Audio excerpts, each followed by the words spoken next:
Why creation has no such thing as subjectivity within?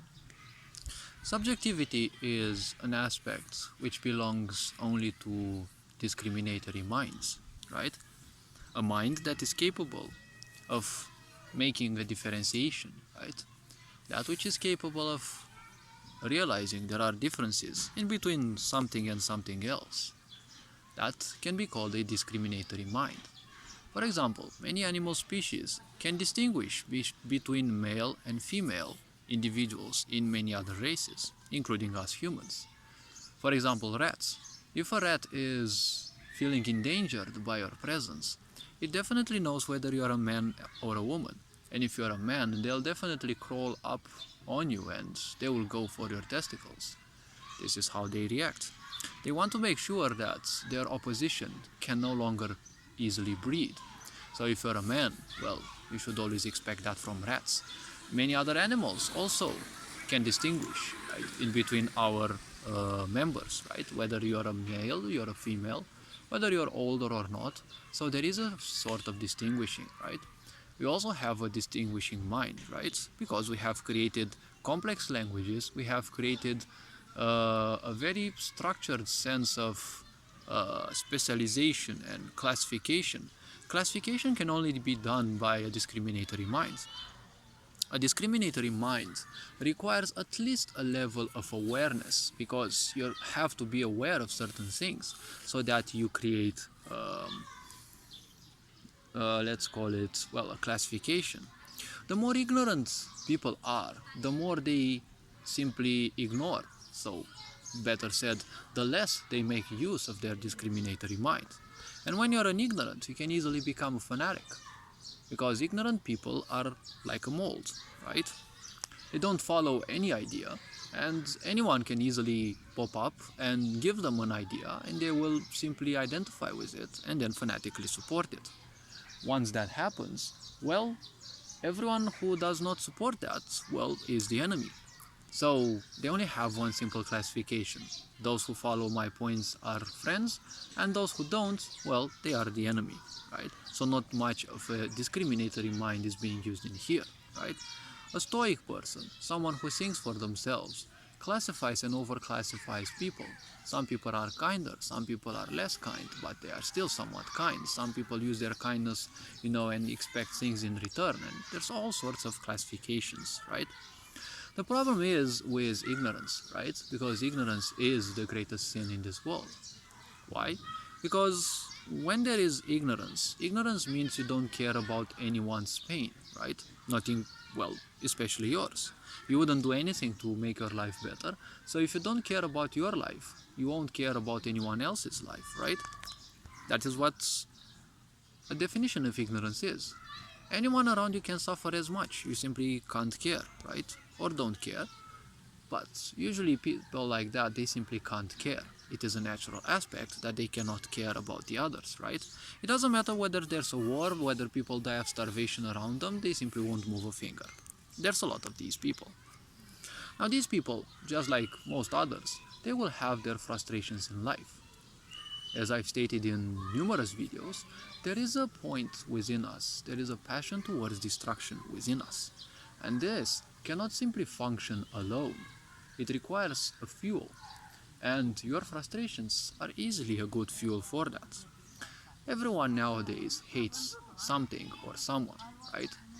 Be it a certain genre of people or type of people, let's say, a certain behavior in people or a certain nationality of people.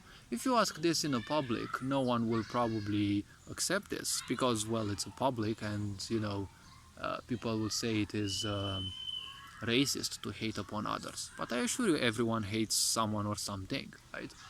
Be it Jewish people, gypsies, I don't know, Asian people, black people, white people, women, men, whatever belongs to a classification, there's definitely a part of humanity, well, a certain group of people or even individuals who have a natural resemblance and who have a natural hatred towards those.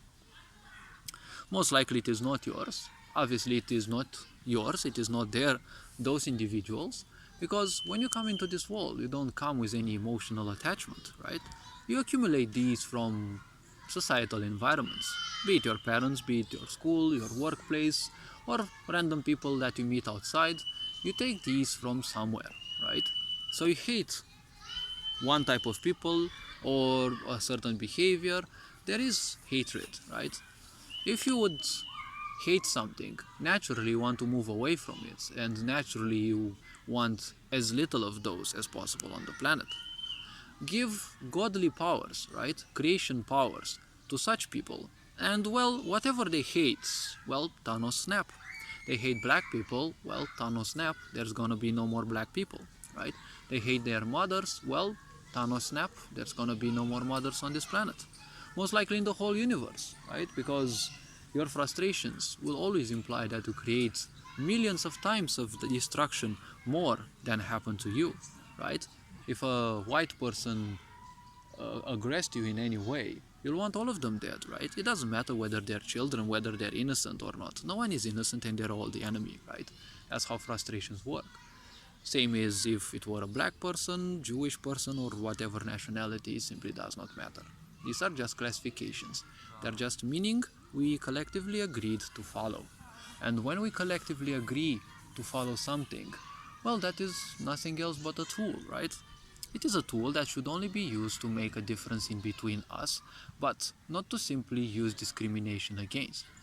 Now, discrimination will always exist in societies, but the point is, the more conscious people are, discrimination and all of these aspects of ignorance will naturally dwindle.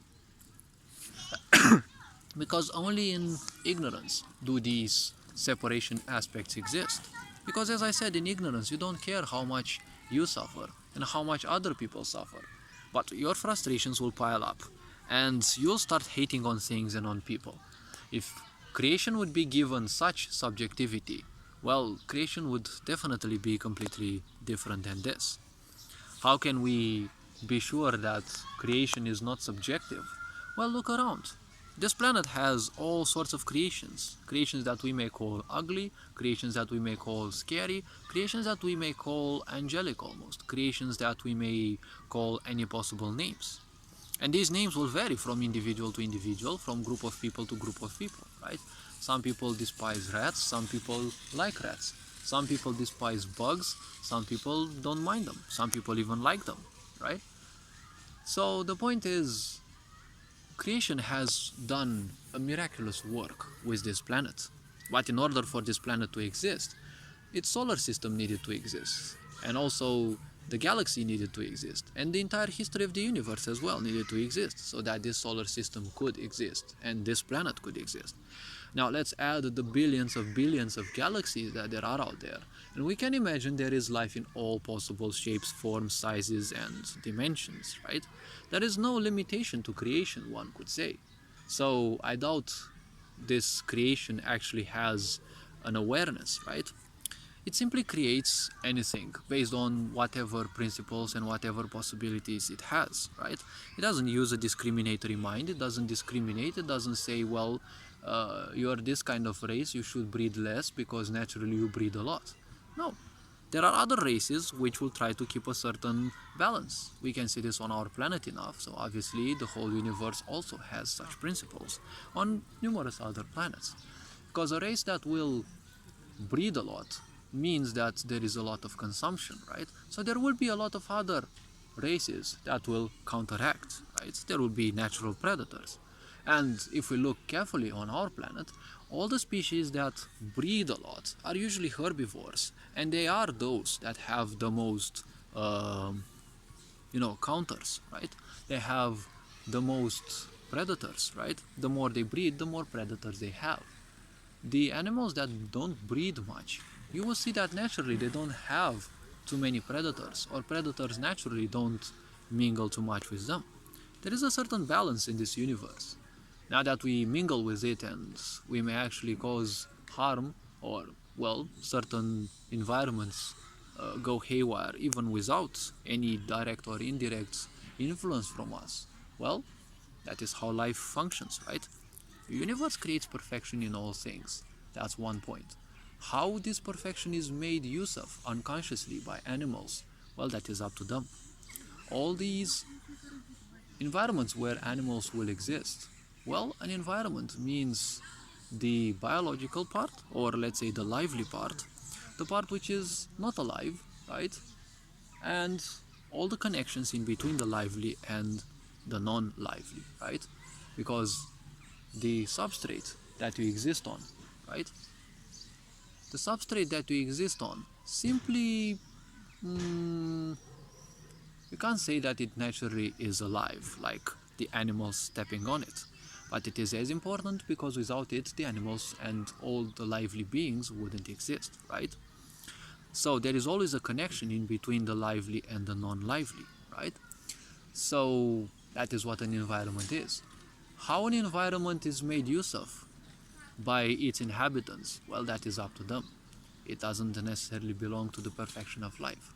Life will be made use of by all animals, and most animals function unconsciously. So the point is, well, the way they make use of everything they have, well, that's how they will have it. When it comes to creation, it doesn't need these aspects that we suffer from, right?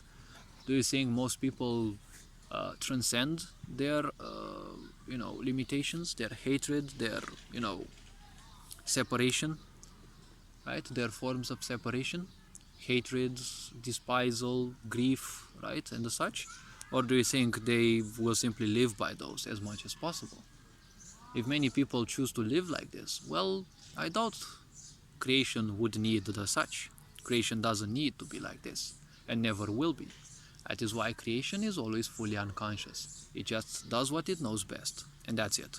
It doesn't need any emotional attachments or the such. It is the best creator because there is no limitation to its creation, right? All this being said, you are appreciated. Take care. Become more introspective because why not? Introspection can allow you to learn a lot of things regarding who you are and what you are, and it will make things easier when it comes to reading and understanding others. Take care. Ferenc Board signing out.